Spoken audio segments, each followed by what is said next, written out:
Hey everybody, we're going to start in just a minute. I can't see you and I can't hear you, but I hope that you can see and hear me. Okay, be back.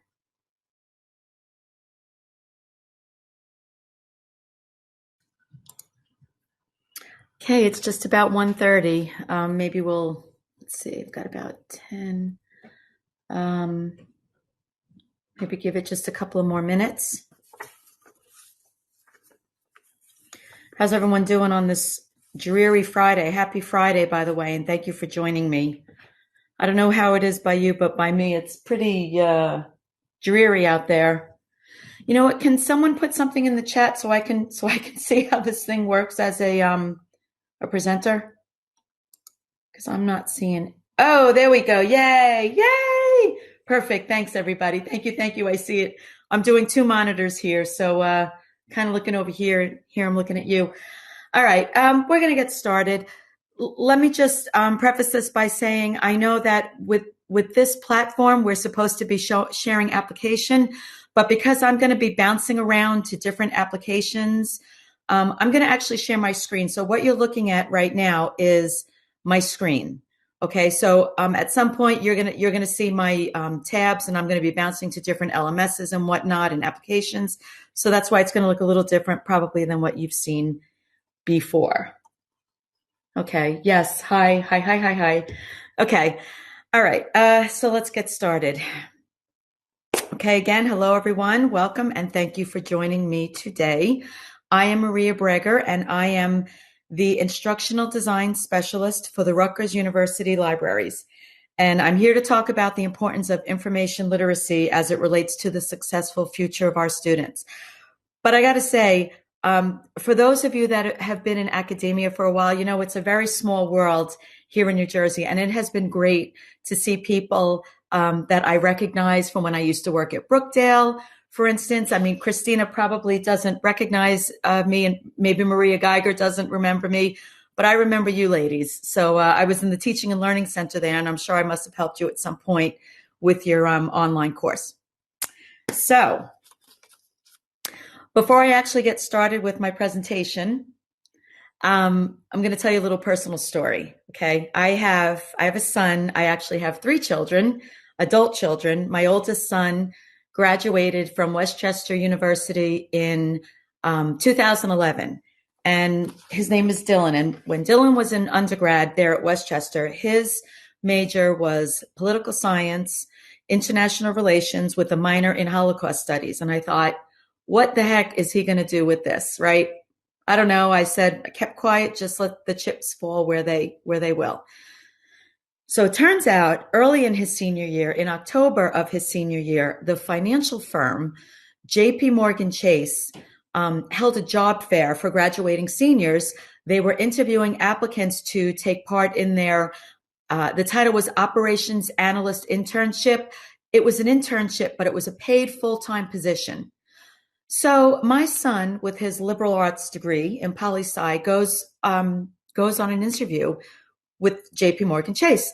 And I mean, on paper, Dylan was so not qualified for this job. I mean, the liberal arts degree, I don't think he took one business or finance course. He had no business or finance background. But I will say, my son, a little bit of bragging here, he was the vice president of his fraternity. He was a smart kid. He took philosophy classes where he had to write and express his opinion. Anyway, Dylan goes on this interview.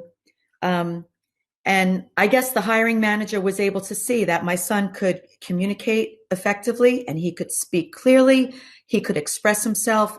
He could organize his thoughts. He could think on his own. He had leadership capabilities, being the VP of his fraternity, and they hired him.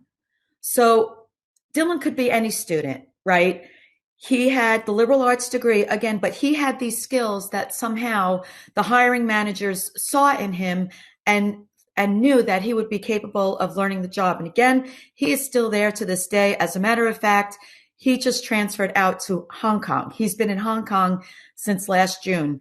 And I remember before he graduated, way back in 2011, I said, promise me you won't work far from home, right? Promise me you'll stay close, not past Delaware, not past Pennsylvania. And there he is on another continent, and I'd be so grateful today if he was in California, let's say, but he's there in Hong Kong with the mask on his face.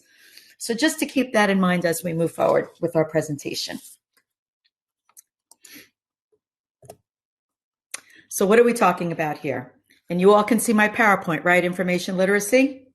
You guys are with me? Because again, I'm doing different screens and I'm doing it a little bit of a different way. Perfect. Thank you, Maria. So when we're talking about information literacy, we are talking about a set of abilities requiring individuals to recognize when information is needed and the ability to locate, evaluate, and effectively use that needed information. And that's taken from ALA, which for you, those of you that may not know, American Library Association. So when we're talking about information literacy skills, we're talking about things like how to communicate clearly, how to think critically, and how to do research properly. So this is the situation, right? For those of you that are teaching in the classroom, and then all of us, because we've all worked with students in one capacity or another, no matter what our position at the college. Many of today's students arrive on campus with the expectation of receiving prepackaged information in the form of textbooks and lectures. But this type of structured environment does not generally encourage active thinking or problem solving. And so for these students, problem solving is in the form of structured test environments, often with single correct answers, multiple choice, right? But as we all know, in the real world, this is not the case. So the misconception for these students is that in the real world, information will always be fed to them in this nice, clear, concise format. But they don't realize that the information in the real world comes all the time from different sources outside, right? And they can't expect someone to always help them navigate through the information. So the challenge becomes developing the information skills that are necessary for the student's success now and in the future. I'm just checking something here. So this is an excerpt taken from an article from Inside Higher Ed. It talks about the foundational skills that employers are looking for in new hires. The report mentions human skills. So now we're not just looking at, does the candidate have the technical skills to do the job, right?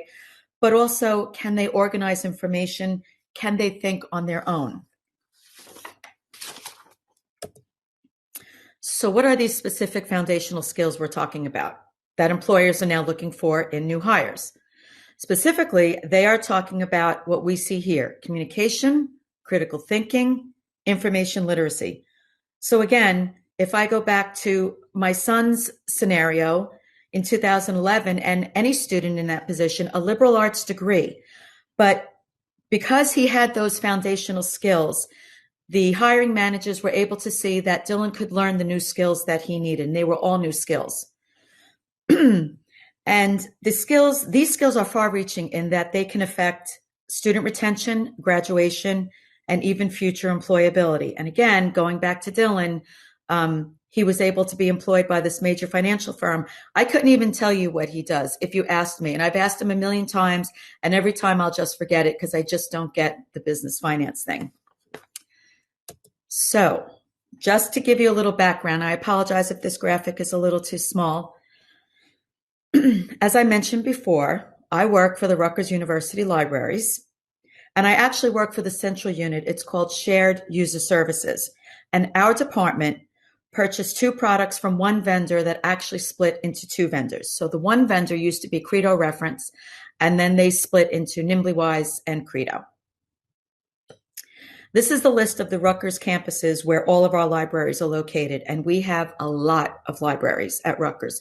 Way too many, way too long of a list to fit on this slide, right? You can see according to the chart where we have library tutorials for Camden, New Brunswick, and Newark.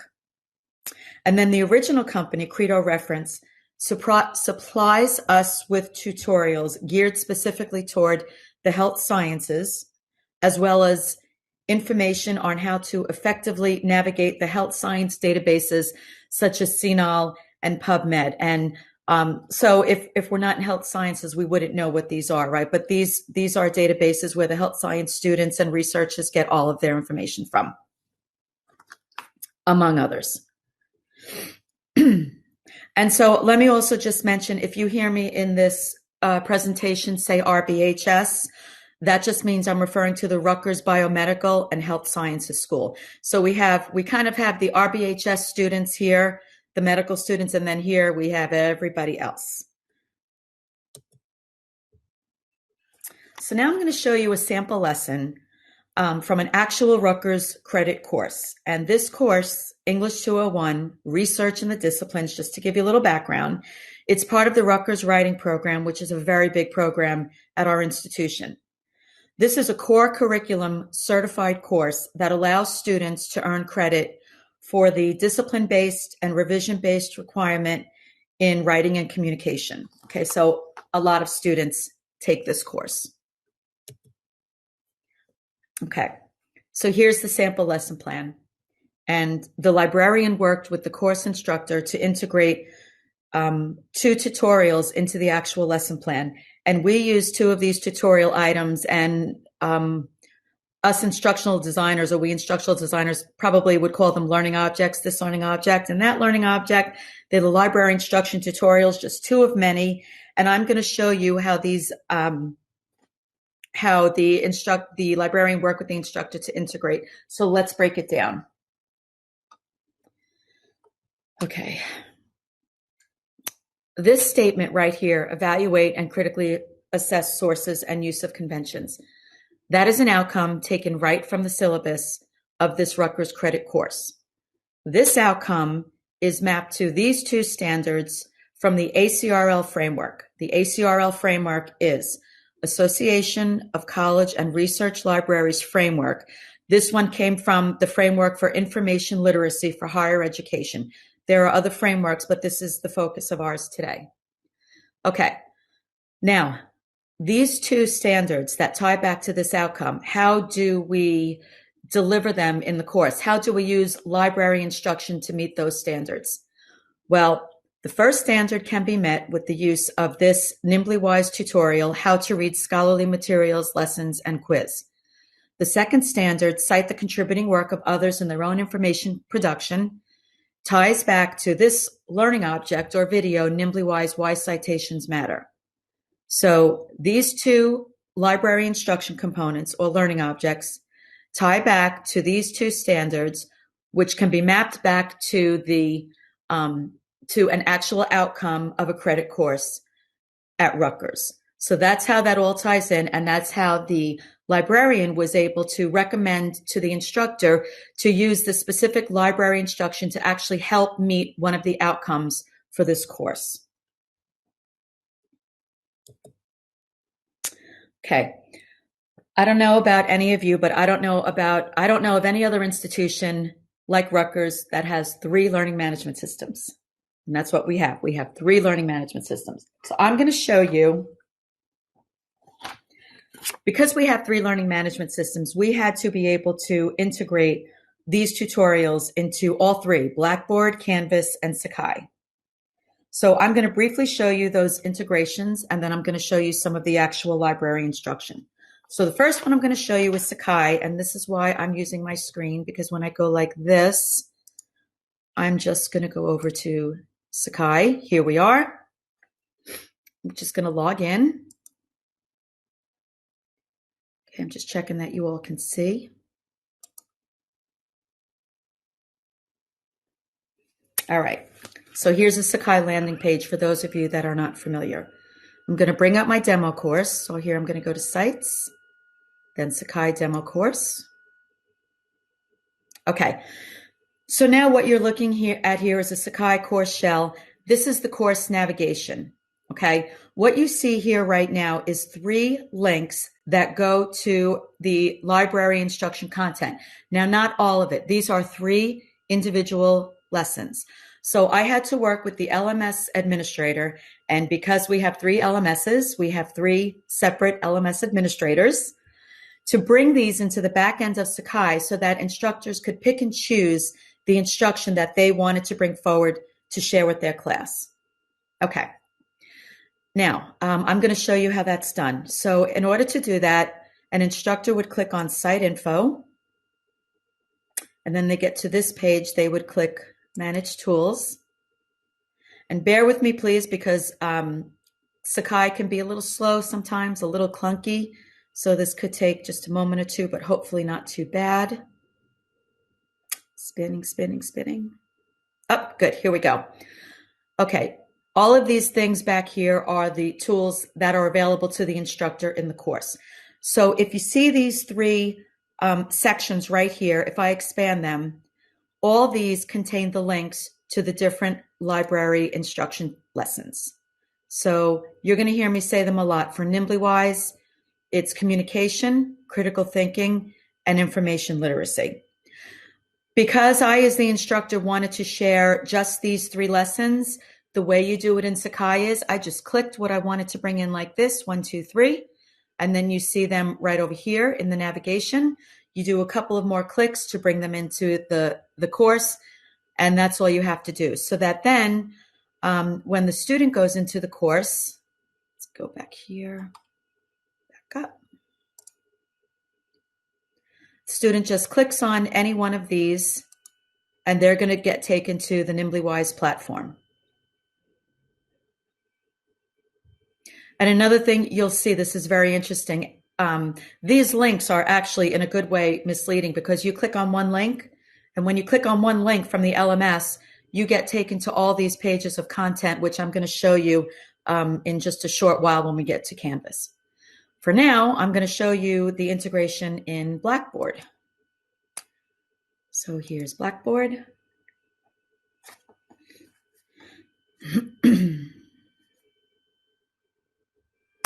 Okay, nice. I'm already signed into Blackboard. So the way you do the integration in Blackboard is a little bit different than Sakai. All three integrations are different from each other in the different LMSs. If you want instructors to be able to pull the content, you have to put the material in a central place where they can put it.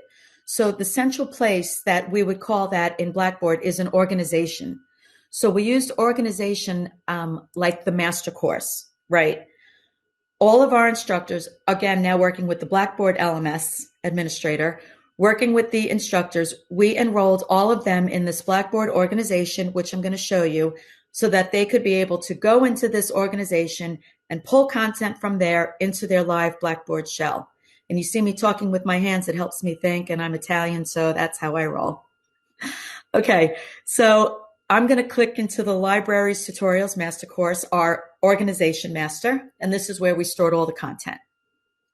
Okay, again, similar to what you saw on the back end of Sakai, you open a folder and you're going to see links to all of the tutorials, all of the instruction, the lessons. So if I go back here, just click on another one to show you just for the heck of it so you can see.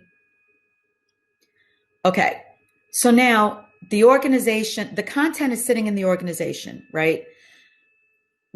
Our department, Shared User Services, developed documentation and videos actually for all three of the LMSs to import content from the organization into their Blackboard course. So I'm going to take you now to a Blackboard course so you can see how it would look in the course after the instructor has imported the content. All right. Technology, I shouldn't say it, it's being good to me today. So here's my Blackboard demo course. If you take a look over here, this template gets pushed out with every Blackboard shell that gets created. So one of the links that you'll see here, this is in Blackboard, the course navigation box, for those of you who may not be familiar. This link right here, this is where we taught our instructors to import the library content, so that every time a student comes in here and they click on library instruction, they are going to see the lessons that the instructors chose to import into their live course. So for purposes of this demonstration, I just brought in 2 lessons, one from information literacy and one from critical thinking. But again, that's how they do it. This is part of the master template. They click on this, they get to their library instruction. So that's how it works in Blackboard. And if you have any questions for me, that's fine. Just I can't really see because I'm looking at the other monitor, but if you can ask them at the end, that'd be fantastic if you have any. Okay, Now I'm going to go to Canvas. Here we go again with our net ID.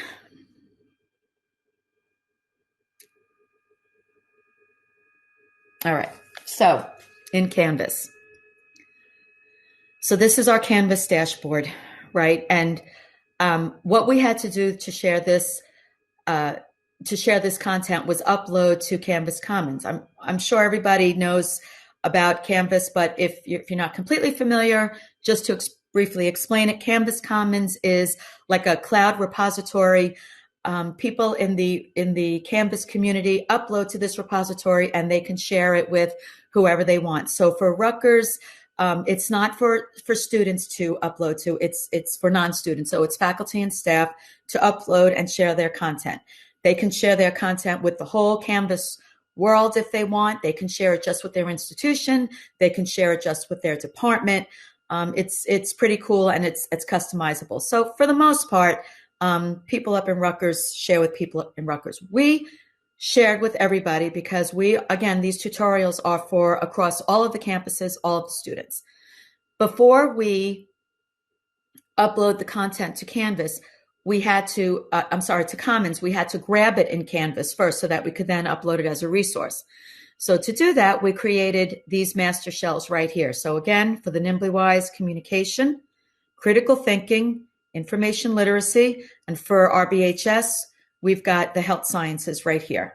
So I'm just going to take you into one of the master courses so that you can see.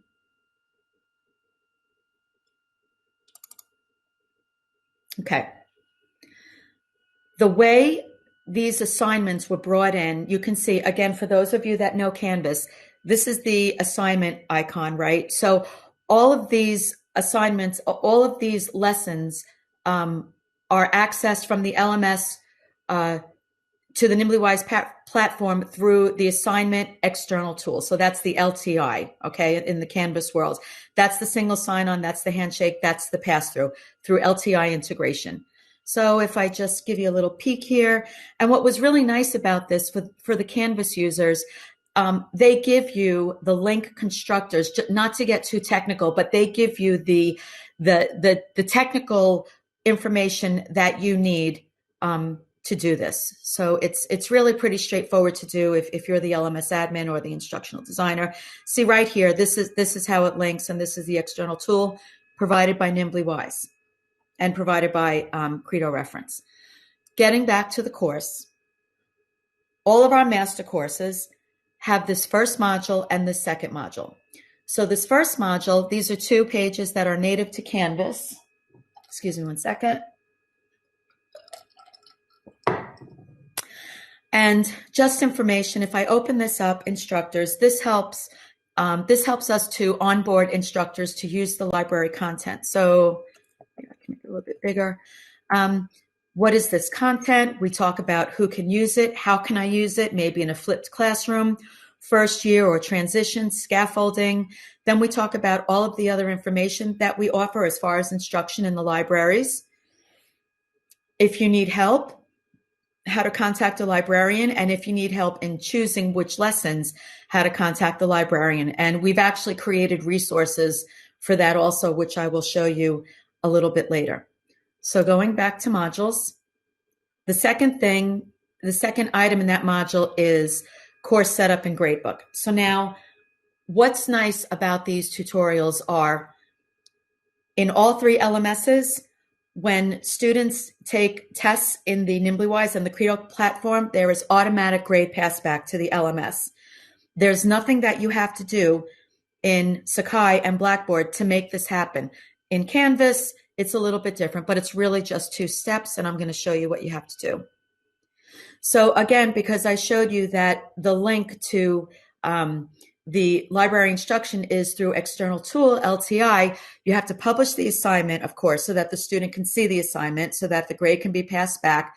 But also, by default, the assignments come in as 0. So when they come into Canvas, you have to make sure that it's greater than 0 so that Nimbly Wise has Canvas can capture the valid value that's being sent back from Nimbly Wise and recorded in the Canvas gradebook. So really, publish it, make it greater than 0, and you're done. It'll capture it. And then the last thing is the accessibility statement. So all of our platforms, they all have accessibility statements. They're VPAT statements. And then when you build your master course, again, here they all are. Right. Well, this is just communication. So, but that's it. They come down in those modules. So the masters are this module, and then the lesson links. Okay. Now I'm going to go back to my dashboard. And I'm going to show you in Commons how we uploaded the resources. So if I go to Commons from here,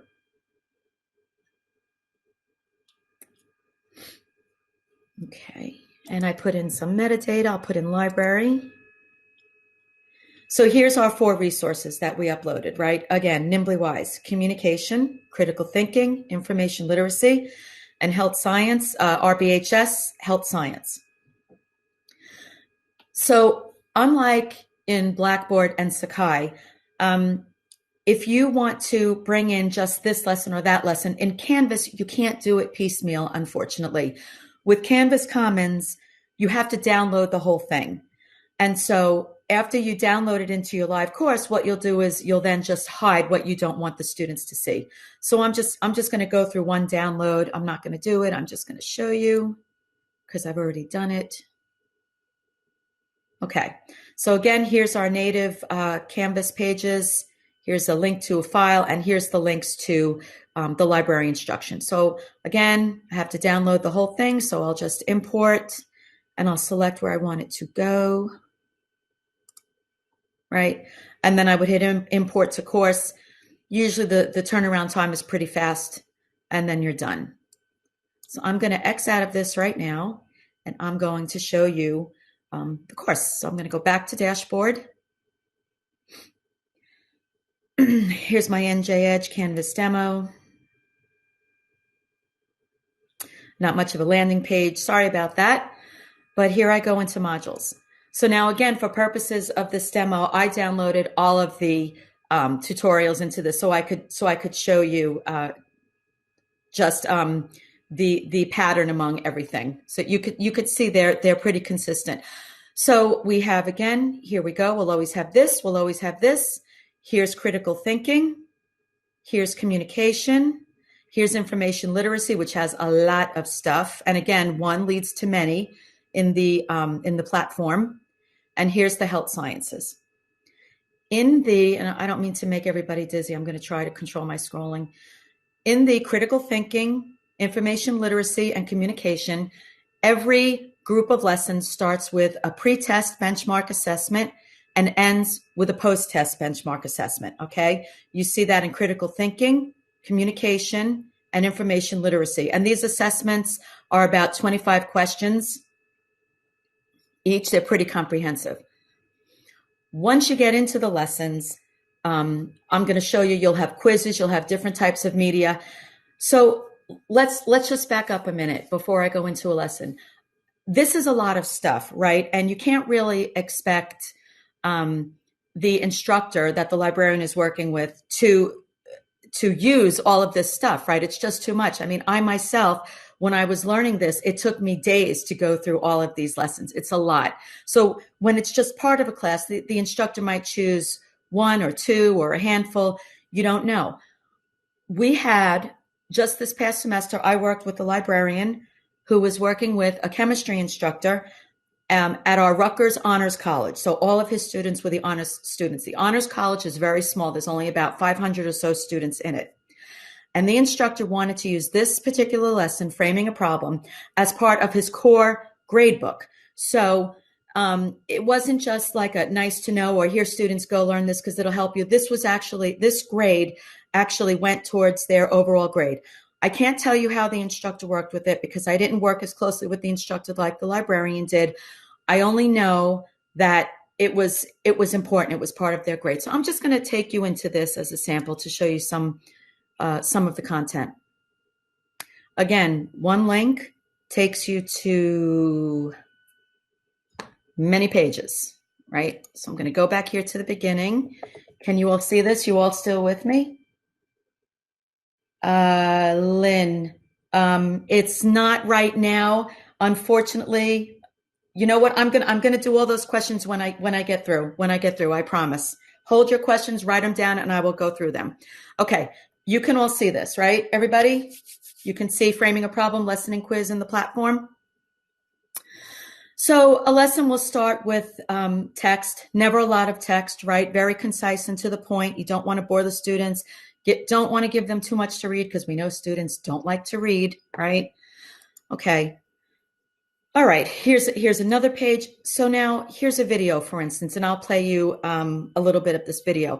Every single one of these individual sub lessons, every single one, critical thinking and information literacy and communication. Again, all of these lessons will contain one, if not more, videos, and all of the videos are short and sweet. And what's nice is they have transcripts here that you can read. And they have transcripts that you can download, which is nice. So let me just show you a little sample. Hope it's going to come through because I have Starting to research a topic can you hear that all? Can be both exciting and overwhelming. As you begin, you'll want to have formed an idea about your research purpose in order to stay focused. What do you hope to discover? Often, it's helpful to phrase your research purpose as a question you'll explore. In this video, we'll look at how to develop a useful research question that will allow you to achieve your research purpose. So it's nice. You can see as it goes along. Let's assume that you've it's already also picked following a topic along, that interests you, so students like know where they are in the transcript. Academic performance. Next, you'll want to think more specifically about what you want to learn about this subject. I actually, from an instructional design point of view, I personally think that these videos are done really well for students. Okay, so I'm going to click a little bit more so you can see some more. Okay, using a little bit graphics for some visual interest. Information sources, examples, very comprehensive.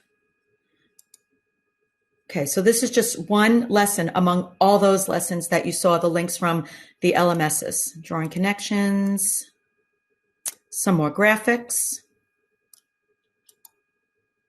Okay, so they use some more graphics here showing you how to do something, what it will look like. Okay.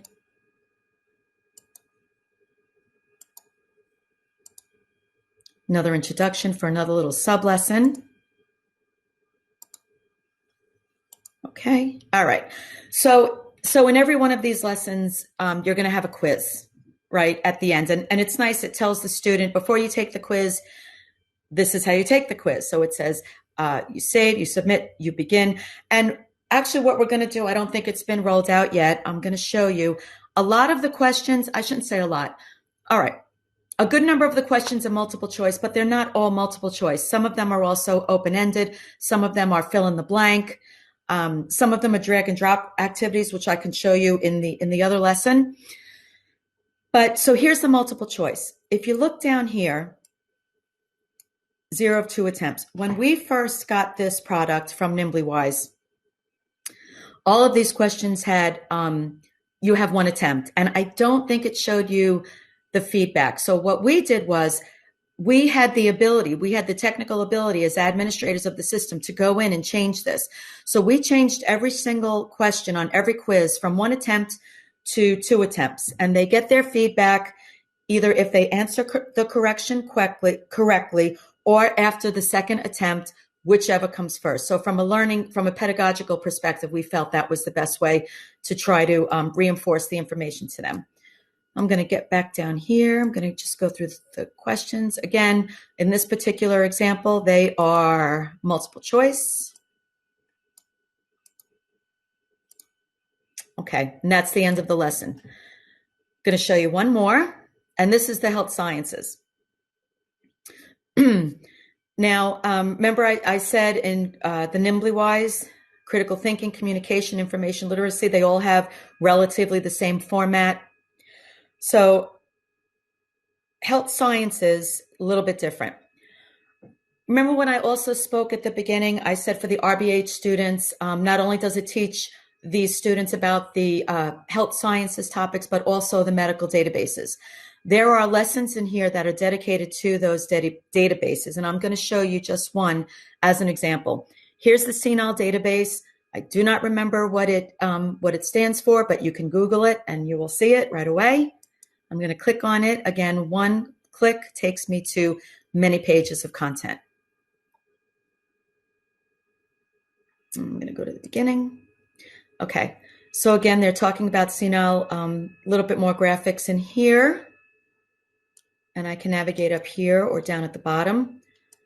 Okay, again, how to do things. Imagine this. I'm going to get to some interesting stuff, more graphic. Okay, again, they give you tips. Try to make it visually pleasing to keep the student's interest succinct and to the point.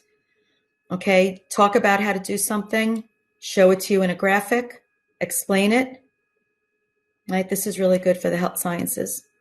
Boolean operators. So they're talking about all different ways that you can build the proper search to get the specific information that you want, the specific research you want from the databases. This is good. And even I can figure that out, and I'm not in health sciences, right? So in the Credo platform, they don't call it quizzes, they call them checkpoints. So here's a checkpoint in the middle of a lesson. This is multiple choice. This is a drag and drop based on this graphic right here. So that's a nice little interactive activity as well. And here is another drag and drop based on this graphic right here. So they try to make it interesting for the students, different ways of reinforcing the information. Okay, then they're talking about how CNAL works. Not too much text, pretty good. Talking about search limiters. Different ways of conveying the information, right? So again, pedagogically speaking, this is really good stuff.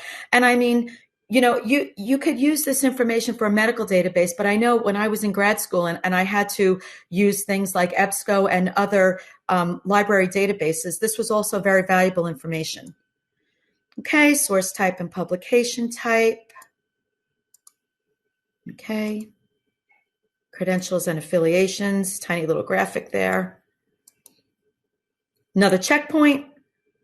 This is drop down, select the right answer. Again, you can see we updated everything, 0 of 2 attempts with the same thing. Either get it correct or correct the second time, or two unsuccessful attempts, and then you get the answer anyway so that they learn. Multiple choice. Here's another drop down.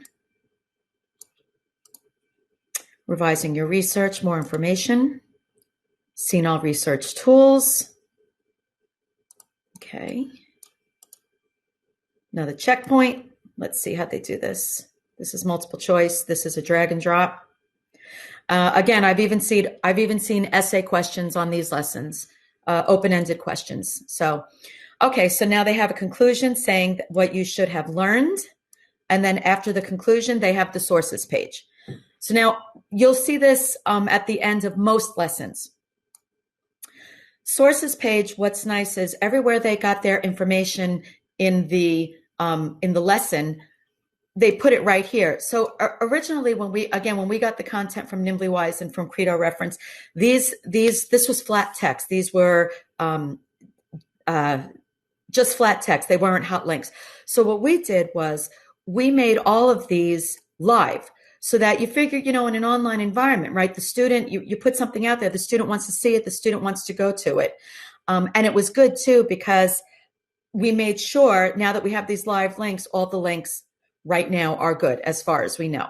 One other thing we added to this page was access to the Rutgers portal of the CNAL database. So this wasn't here because we wanted our students to, we're talking about something, we're teaching them something, we're showing them something. So now we're kind of saying, now you go try it, go take a look at all and look at all the things that you've learned about. So if we click here, it takes them right from the tutorial to the portal for the CNAL database. So that was something else that we put in. Okay, now I'm going to go back to, I'm going to talk about assessment. If anyone is interested in assessment, another nice thing about these tools is they have a built-in analytics platform, and that is called Insights. So let me just get back. Okay, so Insights lets instructors see how students, just what it says, analyze the results from the students taking the assessments of the library instruction. Now, we can't let instructors, again, into the admin, the back end of the system like we have it, where we can see everybody's stuff. So NimblyWise and Credo, actually, I'm going to say Credo because I'm not sure about NimblyWise, but Credo has supplied us with an LTI tool. Again, in Canvas, LTI goes right from the LMS right into the platform, and you can see the information. So if I go all the way down here, here's my my launch to my insight. So again, I'm the instructor. If I click this from my course, all I can see is my students' stuff, nobody else's stuff. I left this published. That's okay. If students happen to click on it, they'll just see a message. You don't see rights. You don't have rights to it. They won't be able to see. But I'm the instructor, so I'm going to go in and I'm going to click. Now, okay, I'm going to load in a new window because it's big.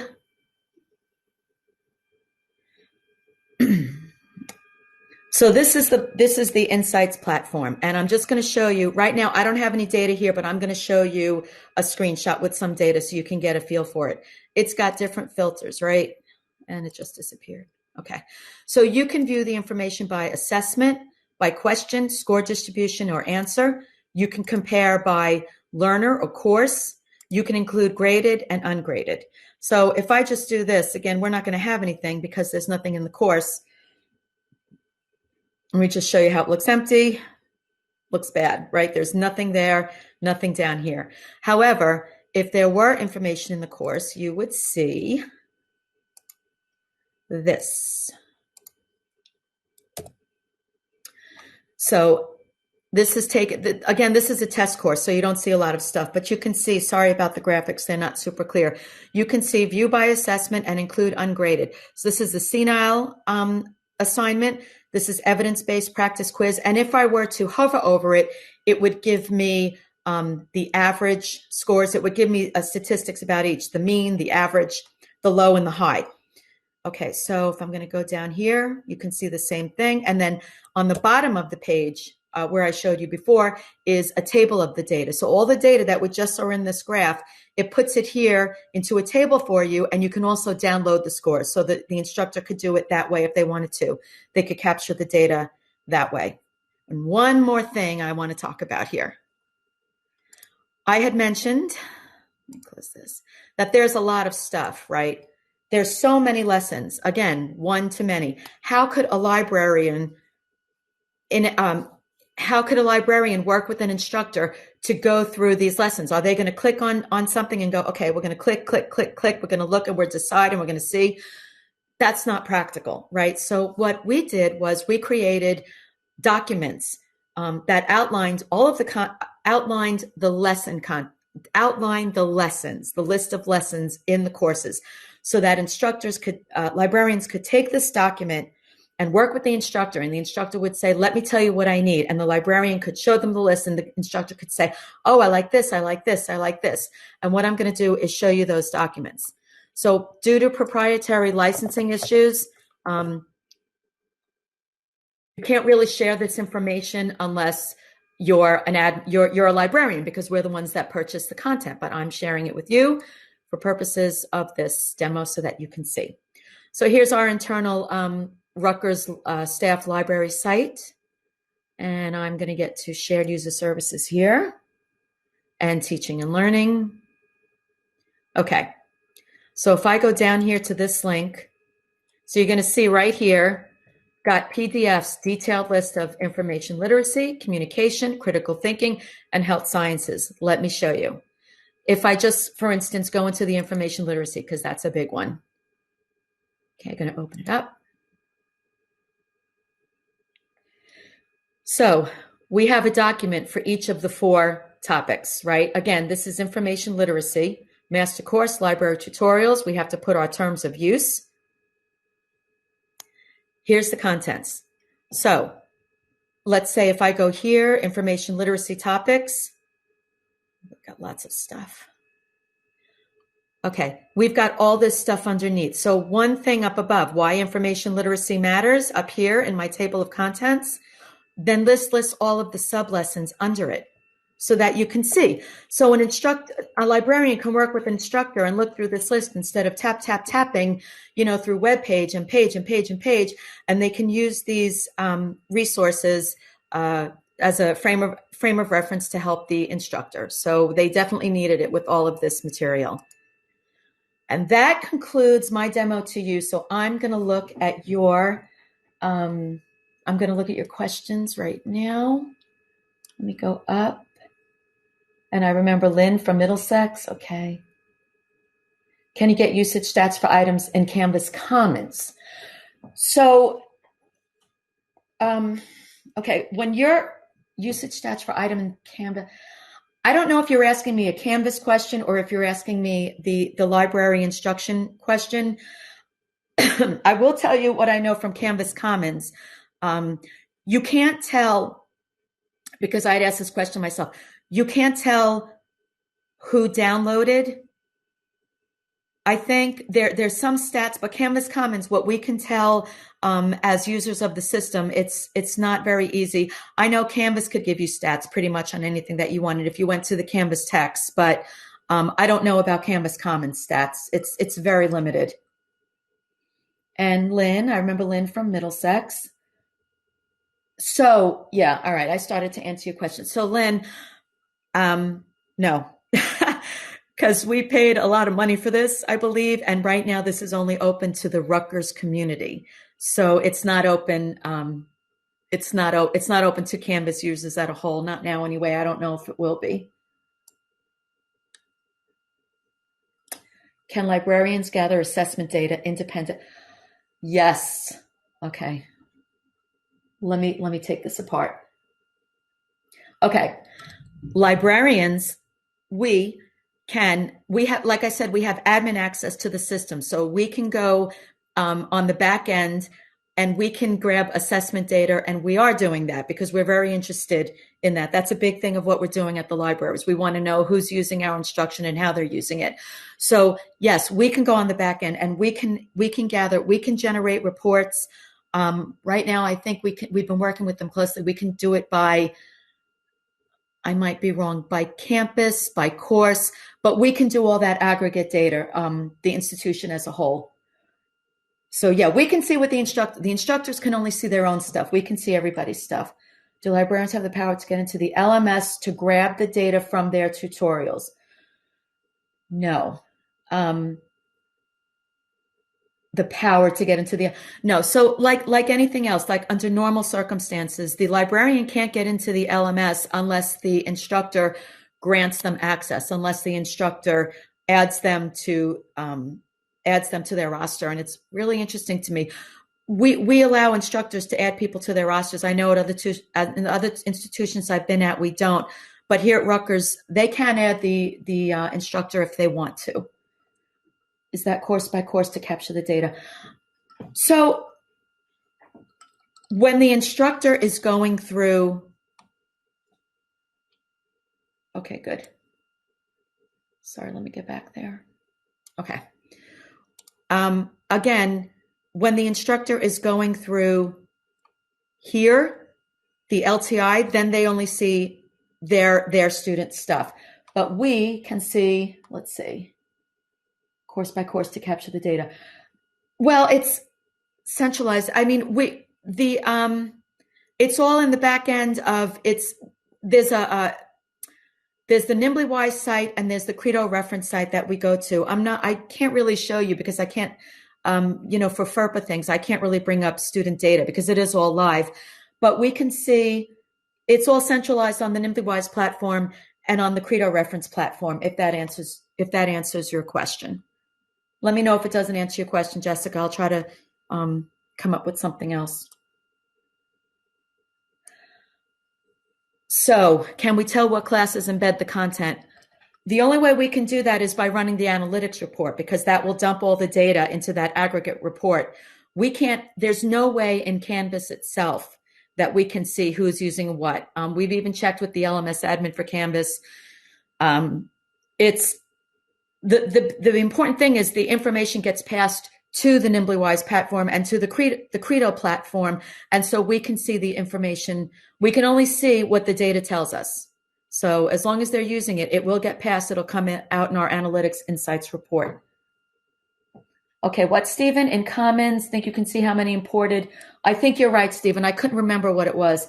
Say it again. I lost your sentence. You can see how many imported, but not who imported. Is that what you're going to say? But that's a commons thing. That's not really a Nimbly Wise. Right. Okay. All right. Let me go on. Thank you, Stephen. Where do you recommend we go to get good information for helping students discern good research from some of the bogus research when we see a lot of online nowadays? So, Lynn, I'm not a librarian. I work in the libraries and I work with the librarians. I'm not a librarian. I would say if for that information, research, ask a librarian. I don't want to tell you the wrong thing. I mean, I'm sure I could ask my supervisor who's online right now, but the best source of information is your librarian. And that is covered in the tutorials. You can see if I took you back to the PDFs, there's a whole section on how to do research. Okay, wait, we're jumping here. Right. Okay, so there are online publishers that charge authors to publish their research online, and it is not peer reviewed. Students don't always have the skills to sort out what is credible and reliable. Can you share some sources we can direct them to? I'm so sorry. I'm not a librarian, Lynn. I can certainly get you that information. I can definitely get you that information. I get back to you because I have your email address. And what I'm going to do, everyone, is Stephen, you don't have my email address, Stephen, or do you? I'd be happy to share, and I can't type right now. Stephen, can you put my email address in the box? Or maybe Rhonda, can you? And I'm happy. Anything I can't answer now, I will definitely find out that question and I will get back to you regarding specific library stuff. You can put it in, Stephen. It's okay. Maria.breger@rutgers.edu. Okay. Jessica. Okay. Okay, good. So Maria's sharing information. Click off peer review. Good. Yes, Lynn, ask your librarian. That's right. We actually at Rutgers, we have a chat. We have online chat all the time, 24 hours, I think. Ask your librarian. Thank you, Stephen. Are there any other questions? Did I answer everyone's question or did I miss anyone? I'm kind of bouncing here.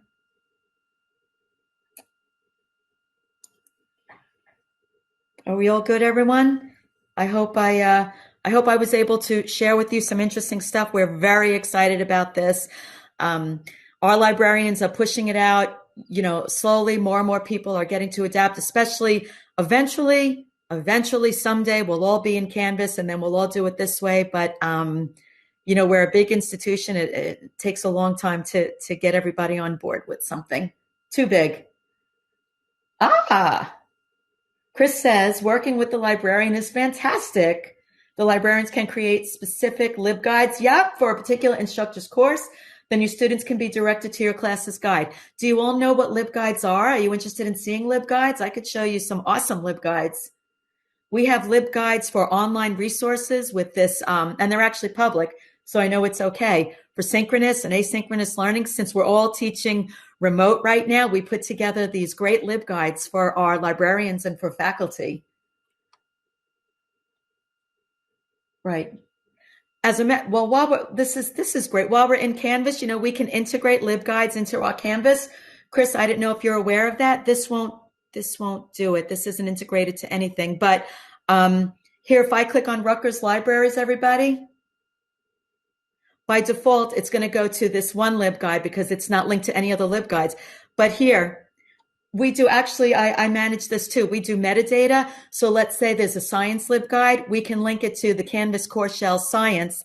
And then when the students click on it, it can take them to the associated LibGuide. That's pretty cool. There's lots of stuff going on in the library. And I have to tell you all, honestly, I really wasn't interested or didn't interact that much with my libraries at my other institutions. But it's what we do now. It's amazing. The library really has a lot to offer. So especially with all these tools. Let's go back to Canvas. Okay, any other questions? Thank you all for joining me. Happy Friday. I can stay on if you have any questions. Just hanging out here.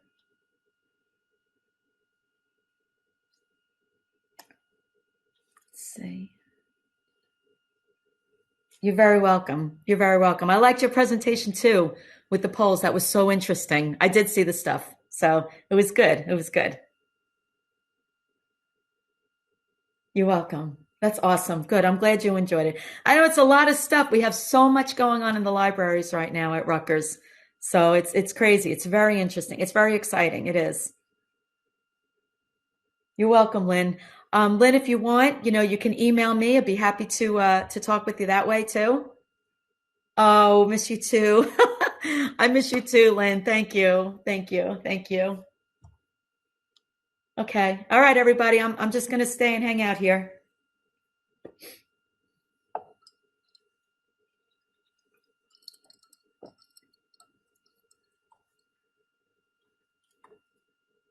Okay. If there's anything, Lynn, you would contact me because Stephen posted my email at Rutgers. So Stephen, I can't tell if you're still there. It's maria.breger@rutgers.edu. I can't type it. I wish I could. Let's see. Or Rhonda, if you're still there, if you could put it in, please, for Lynn. Okay. Thank you. Thank you, Stephen. Okay, see, Lynn, Stephen put it in for me. I know Stephen from Union County College, and his dad was an instructor at Brookdale. I worked with him as well. So, yeah, we're all like one big extended family here. Right, Stephen? Family.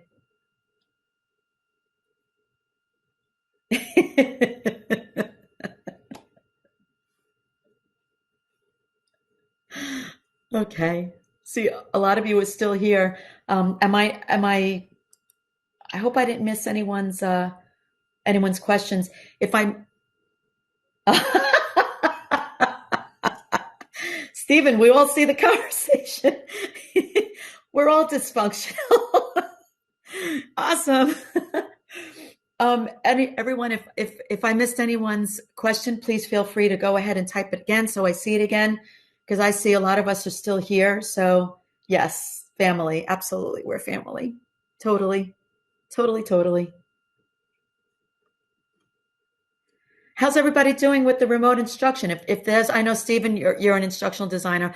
How's it going with the instructors? How's it going with your instructors? How they doing? Like converting? I'm sure super busy, right? Me too. We're all busy. We're all really busy.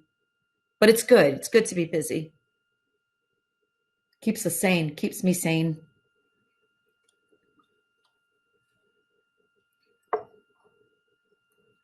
Double the completely online courses, 100% online.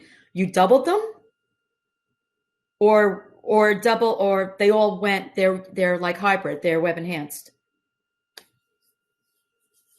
I wish we had two-way communication here. Wouldn't that be nice? Oh, great. For upcoming semester, I think, you know what? I think a lot of institutions are going to be seeing that, frankly. Yeah. Yeah, they want to cover themselves. So they're, yeah, online for sure. That's why we need our designers, right? And our librarians. It's very important. We need all of us to help, and our instructors, of course. We all have to work together. And I think we're all doing a pretty good job. I remember the motto we're supposed to tell our faculty, for our faculty out there. So the technology does not rule you. The technology is there to support you. That's it. So if it's not a help, yeah, hybrid with using Zoom. We use WebEx. We use WebEx. And because of this whole thing now, I think we had limited licenses at Rutgers, but now they just let WebEx go for everybody. We're all using WebEx. It's got some challenges too sometimes, but yeah, Zoom. Oh, okay, nice, nice. Yeah. Okay, so Everybody's still, I still have a lot of people on. I'm still here if you wanna talk or chat. I don't want to close it if there are people here. If you're all hanging out, I'm happy to hang out.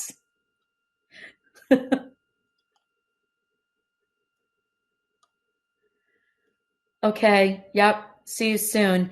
See Stephen soon because Stephen works at Brookdale and I'm only one. Oh, wow. He's not even there, but he is not far from me.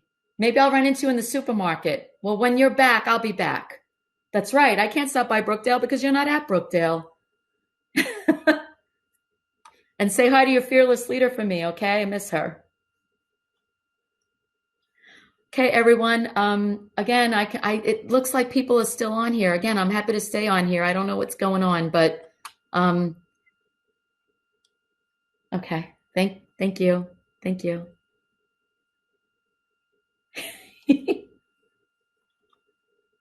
Can't say.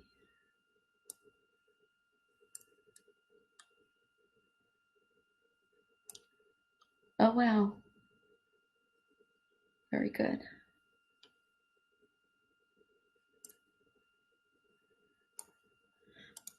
Okay, everyone. I guess I'm going to end the talk. So if no one has any more questions, you have my email address. Please feel free to email me to follow up about anything. And I will definitely get back to you. Okay.